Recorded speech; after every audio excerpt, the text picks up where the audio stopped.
So let's talk a little bit, you touched on this a bit, about sales cycle and how sales cycle can affect not only sales strategy, but the corporate strategy as well, because it has a lot to do with timing and budgeting and goal setting and all of that. So talk to us a little bit about sales cycles. Well, everybody wants to shorten their sales cycle. That's what I can say about sales cycles. I never had anybody come to me and say, Alice, we'd like to lengthen our sales cycle. That's just what we want to do here. We're going to lengthen our sales cycle and everything's going to be fine. No, I never hear that. So the problem is that many companies are lengthening their sales cycle really without knowing that they're even doing it. And one of the ways is that they don't generate leads for their salespeople and they don't generate qualified leads. So again, I can't say enough how much difference a qualified lead makes. If you spend your money on the front end bringing qualified leads in, yes, your sales cycle will be shorter and the job of the salesperson will be easier. So I think that's an important thing. It's good to note that the sales cycle is different at every company. I mean, I've helped companies sell everything from helicopters to cookies, as I mentioned earlier. The sales cycle for a helicopter is long. It's a multi-million-dollar purchase. They have to build the helicopter to spec. I mean, there's just so many things that make it a long, long sales cycle, and there's not too many shortcuts there. Okay?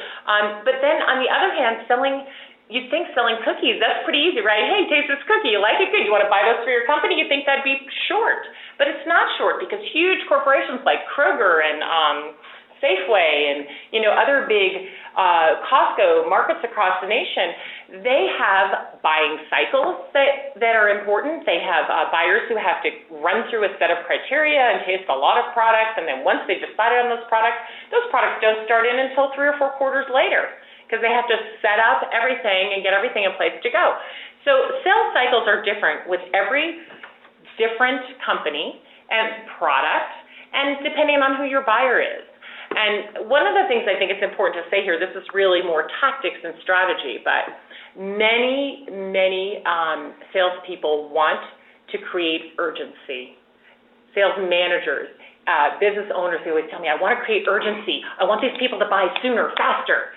I'm like, wow, I would like them to do that too, but I don't know how to do that because I can't make you buy anything any faster than you're going to. And so what I want to do is flip your idea about creating urgency into an idea about understanding how your customer buys so that you can help them buy more efficiently, and that will be faster. But you cannot make them buy because you want them to. I mean, obviously you can have a sale every once in a while, but you can't do that every week because then they're going to realize, oh my gosh, why would I ever pay full price if I could always have a sale? It's like, no offense, but Macy's. I know that if I go back in 2 weeks, it'll be on the 75% off rack. Well, granted, maybe my size won't be there, but half the time it is. So, they've kind of trained me now to wait for their sale. So don't do that to your customers either just to shorten your sales cycle. You've got to think about the way people buy and how your customers buy and what they have to go through in order to make a purchase, and you need to understand it really clearly because if you do, you can help them do a better job buying. But that means our salespeople have to really think about what they're doing. They can't just go out, pitch a product, and say, hey, do you want to buy it? They need to go out and learn about the company, ask a lot of questions, understand how it's going to work, and then be a part of that process. That's not a hindrance, but a help, and get that moving. So you've got to figure out what your sales cycle is. I run into a lot of companies who don't even know how long their sales cycle is, can't even tell me. They go, well, it's all over the board. Well, of course it's all over the board. Sometimes you get somebody who calls you up and just buys something, so it's one day, and sometimes it takes a year.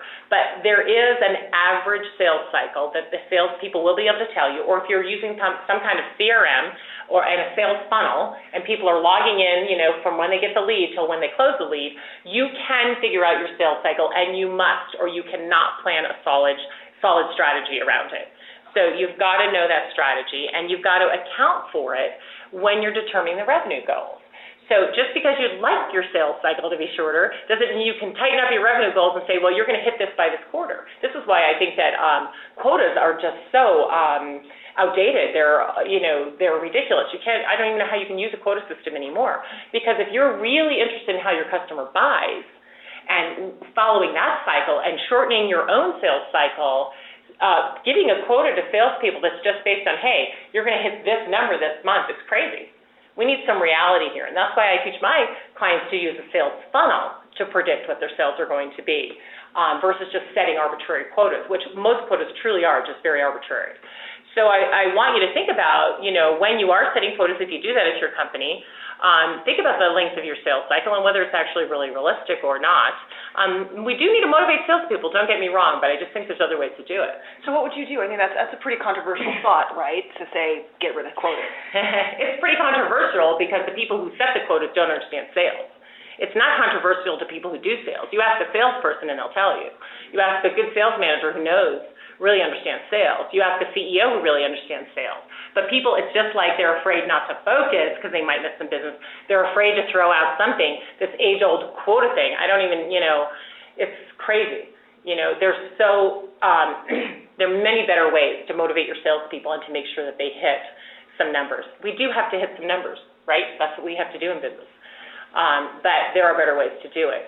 And I think that if you use more of a funnel management system, and you understand your customers and ask them what they're planning on buying, you can come up with some numbers that are realistic that people can hit and exceed. But you've got to have a plan to do it. And each salesperson needs a plan, each territory needs a plan, the entire company needs a plan. So it all has to roll down. You get your strategic plan, your sales strategy, the sales managers have their strategy for their group, and each salesperson within that group has to have their own strategy for hitting that number.